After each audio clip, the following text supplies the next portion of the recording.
Quand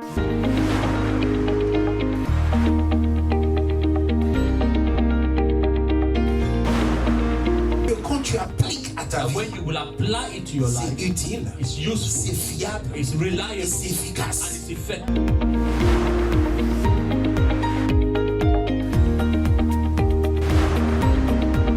Ça marche. And it works.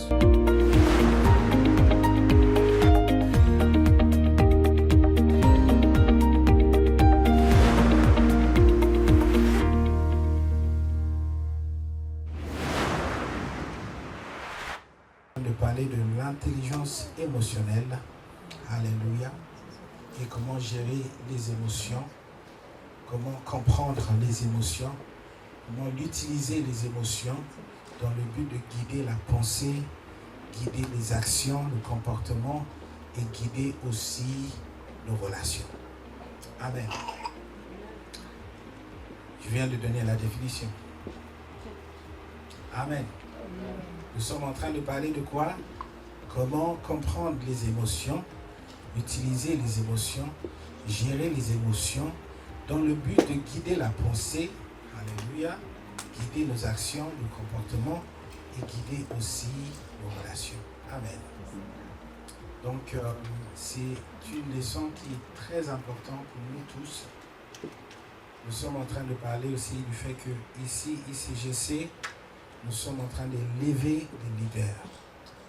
Et le leadership, c'est cette capacité de grandir dans la pensée, grandir émotionnellement, grandir aussi spirituellement. Amen. Et je m'adresse beaucoup à la jeunesse, parce que votre capacité de même tenir devant un jury, ou un entretien, une embauche, ou être nommé leader, dépend beaucoup de cela. Est-ce que quelqu'un me suit? C'est pour ça que l'Esprit de Dieu m'a parlé spécifiquement par rapport à la jeunesse, de donner plus de place à la jeunesse dans les semaines à venir dans le culte. Amen. Il faut que ici soit un lieu de formation. Est-ce que quelqu'un me suit? Il faut que l'église soit un lieu où les gens sont formés. J'étais en train de parler à un médecin la dernière fois. Il dit, ça fait combien d'années d'études? Il dit, il travaille dans la réanimation. Il dit, c'est 10 ans d'études plus 2 ans de formation. Je dis, ah, mais c'est quoi la formation? Eh bien, c'est côté pratique. Donc, pour être médecin, il ne suffit pas juste connaître la théorie, mais il faut mettre en pratique. Où tu es formé par un médecin qui est beaucoup plus fort, beaucoup plus grand, beaucoup plus expérimenté. Sur le terrain, où vous êtes formé, là, il y a un cas devant toi. La réanimation, donc il y a quelqu'un qui est en train de mourir, par exemple, il faut réanimer cette personne. Là, vous allez appliquer tout ce que vous avez appris. Amen. Amen. Donc la jeunesse, bientôt le jeudi va commencer là. Nous allons commencer les 40 jours de jeûne, de prière. Amen. Amen. On va prier de 5h à 6h chaque matin et le soir, nous allons nous rejoindre à ICGC Europe. Donc on va vous donner la connexion de Zoom. Vous allez vous rejoindre aussi là-bas. Pour voir que vous faites partie d'une grande famille ICGC mondiale. Amen. Tout ça, c'est dans le but que vous vous développez. Spirituellement, émotionnellement, surtout ces deux côtés. Intellectuellement, vous faites des études. Mais comme je disais, le médecin, intellectuellement, ça ne suffit pas. Ça ne suffit pas d'être fort intellectuellement. Il faut avoir cette capacité, cette aisance de s'exprimer devant les gens. Cette aisance de parler en public, de conduire la prière. Amen. Amen. Ça ne suffira pas, vos études. Cette aisance de parler librement et être confiant, avoir confiance en soi. Et tout ça, je suis convaincu que c'est dans la maison qu'on va faire cette formation. C'est dans la maison de l'Éternel. Donc lorsque on vous programme, on vous dit, tiens, demain tu vas conduire la prière. Ne dis pas, non pasteur, j'ai pas l'habitude, j'ai jamais fait ça. Non, fais-le. C'est une violence. C'est une forme de se lever contre la peur. De résister la peur. Quand on dit résiste le diable, c'est pas que le diable en dehors. Des fois, c'est l'ennemi de nous-mêmes qui est la peur qui existe en nous, qui nous empêche d'aller vers l'avant pour faire certaines choses. Est-ce que quelqu'un me suit? Alléluia. Donc nous allons nous lever en tant que peuple et nous allons avancer dans ce sens. Amen. Cette capacité de gérer toutes ces choses. On n'a pas l'habitude. On a l'habitude de rester. Quand on va à l'école, on a l'habitude de faire quoi? On est assis, on écoute, on prend des notes. Et puis après, le jour d'examen, on répond. Mais quand est-ce qu'on aura l'occasion de l'idée? Alléluia. Quand est-ce qu'on aura l'occasion de conduire? Est-ce que quelqu'un me suit ou pas? Que Dieu soit loué. Donc cet enseignement de l'intelligence émotionnelle, c'est pour tout le monde. C'est pour qu'on puisse grandir dans la foi. Alléluia. Comprendre, gérer, utiliser les émotions pour guider la pensée, les actions, le comportement et le relationnel. C'est important pour nous tous. Est-ce que quelqu'un me suit? Amen. Donc nous avons parlé de composants. Nous en parlons des composants de l'intelligence émotionnelle depuis la semaine dernière, enfin depuis 2 semaines. Et on a parlé d'être conscient de soi-même. Qu'est-ce qu'on ressent? Je suis conscient que je ressens ça. Je ressens cette émotion. Je comprends cette émotion. D'où ça vient? Amen. Et cette capacité de justement de présenter cette émotion devant l'Éternel. Mais présenter devant l'Éternel, je vais parler un peu plus de ça aussi quand même ce matin. C'est pas juste une prière. Il faut que ça soit une prière sincère. Parce que la Bible dit en Jacques 5, verset 16, Jacques 5, verset 16, seule la prière fervente du juste qui est efficace. Si la prière n'est pas fervente, elle n'est pas efficace. La prière qui est efficace, qui a le pouvoir de transformer une situation, le pouvoir d'influencer une personne, influencer une situation, c'est la prière fervente. Regardons cette écriture. Jacques 5, verset 16. Jacques 5, verset 16. Quelqu'un peut me lire en français? Donc, présenter l'émotion devant l'Éternel par une prière fervente. Parce que seule une prière fervente est efficace devant l'Éternel. It's only the fervent prayer that is effectual before God.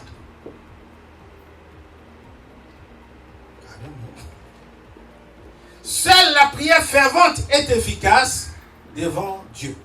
La prière normale n'est pas efficace. Selon Jacques 5, verset 16. Quelqu'un peut me lire la deuxième partie, s'il vous plaît?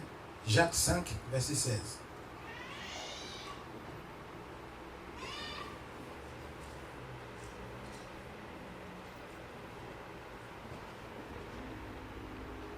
Allez-y.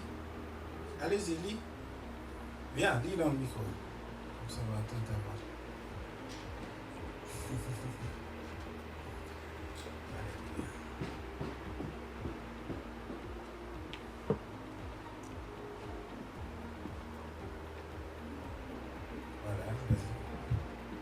Confessez donc vos péchés les uns aux autres et priez les uns pour les autres afin que vous soyez guéris.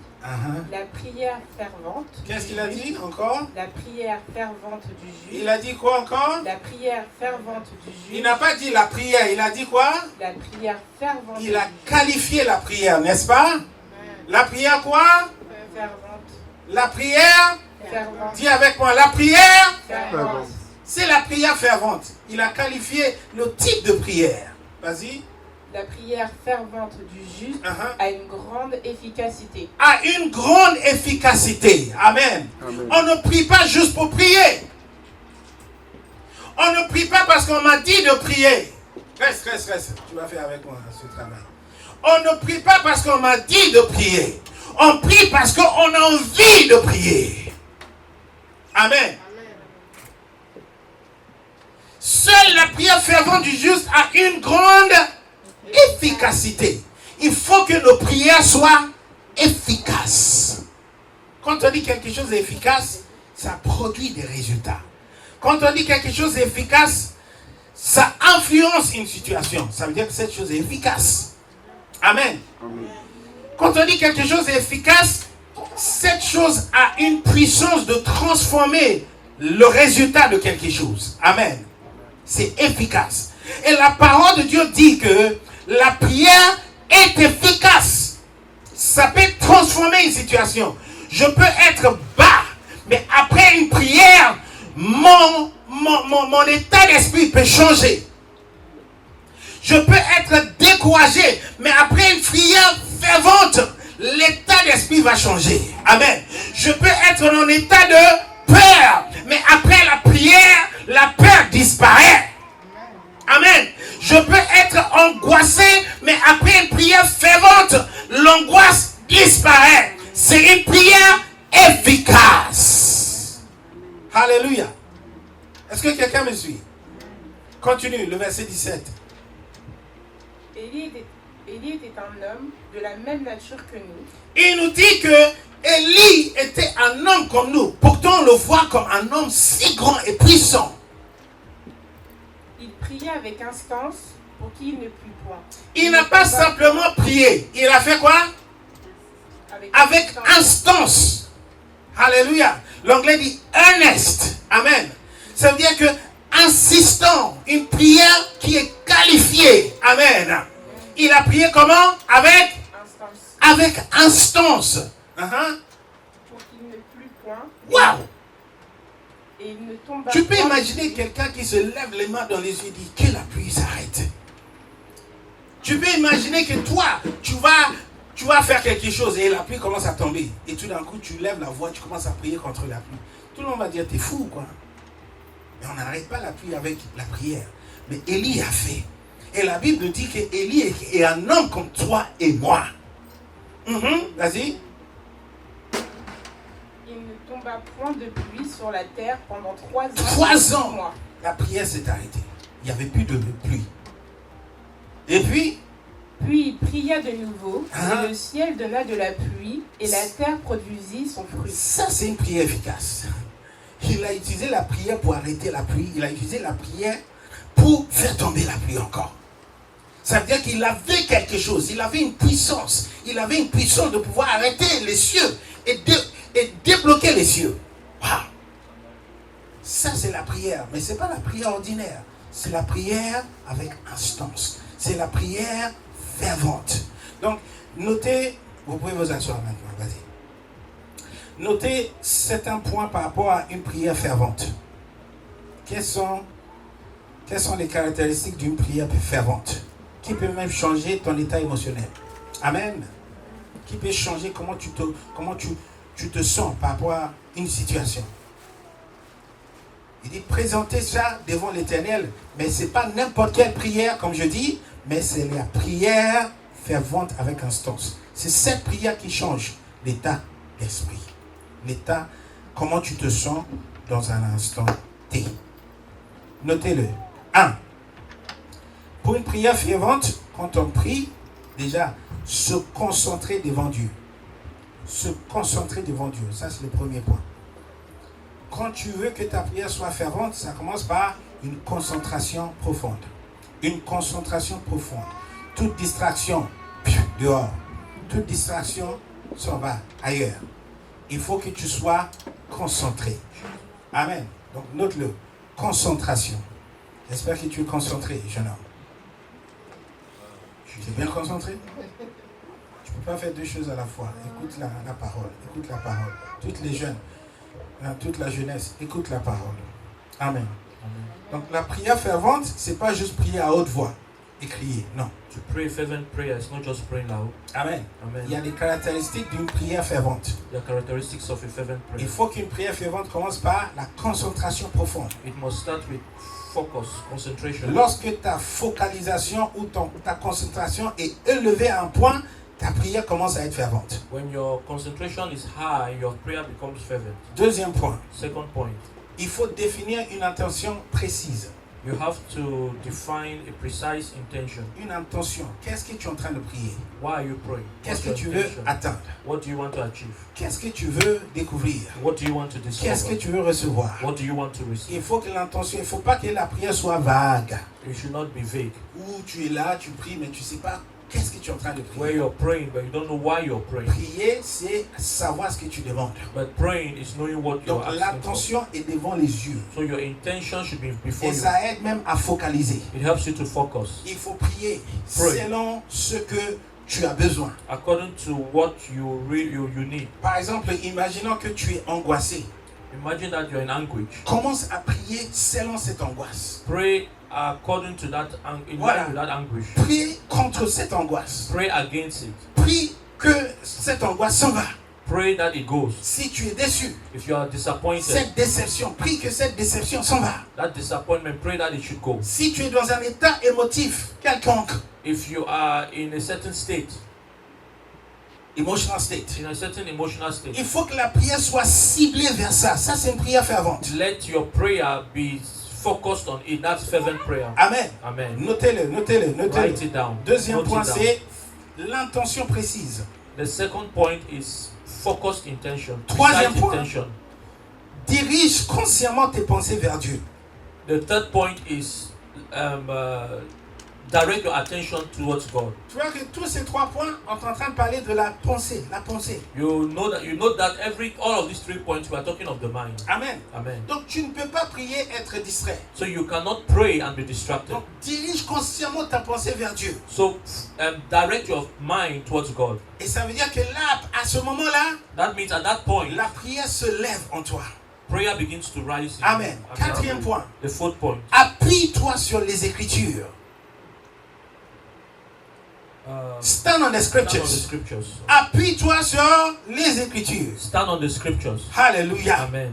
Il faut que la prière soit basée sur ce que la parole de Dieu dit. Let your prayer be based on what God's Seigneur, word ta says. parole déclare Lord, your word says que je dois amener that I should bring mes charges my devant burden toi. before you. Seigneur, je suis chargé Lord, I'm burdened par rapport à ça, concerning this, par rapport à cette situation, concerning this par rapport à situation, cette réaction, concerning this par rapport à reaction, l'attitude de cette personne. concerning this person's reaction. Seigneur, Lord, guéris mon âme, heal my soul, guéris mon cœur. heal my heart. Ça, c'est une prière fervente. That's fervent prayer. Tu veux que Dieu te guérisse. You want God to heal Et you. là, Dieu te guérira. God will heal you. Amen. Amen.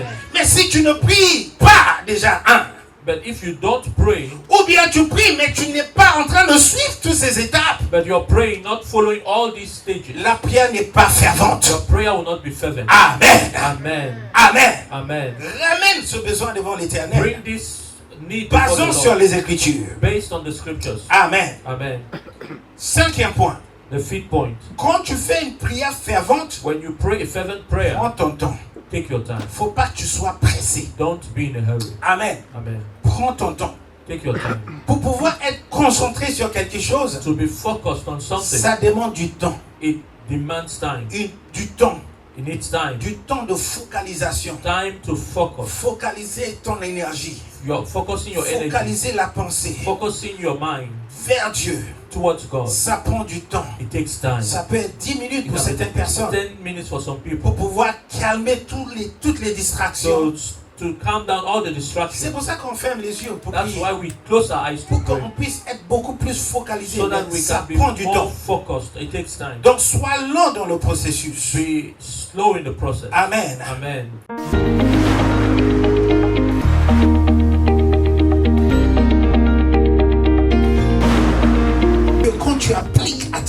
will apply it to your life. C'est utile. It's useful. C'est fiable. It's reliable. Et c'est efficace. And it's effective.